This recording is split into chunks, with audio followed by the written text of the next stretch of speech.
ঈশ্বরের মর্তলোকে দেবী দুর্গার আগমনের এই শুভ লগ্নে রাউতখোলা যুব সংস্থার মায়ের মণ্ডপে আপনাদের সবাইকে স্বাগত জানাই। এবছর আমাদের পূজা প্রাঙ্গণ উত্তর পূর্ব ভারতের প্রবেশ পথ, দি গেটওয়ে টু নর্থ ইস্ট।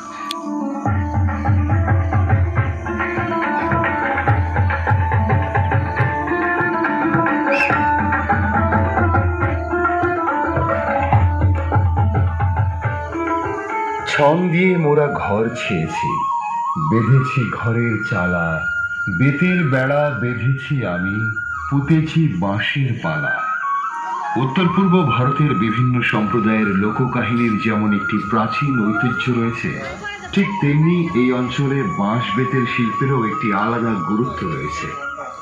এই অঞ্চলের প্রত্যেকটা রাজ্যের এক এক রকম সৌন্দর্য রয়েছে, সেই জন্যে আলাদা আলাদা সাংস্কৃতিক বৈচিত্র্য লক্ষ্য করা যায় এখানে। আধুনিকতার প্রলেপ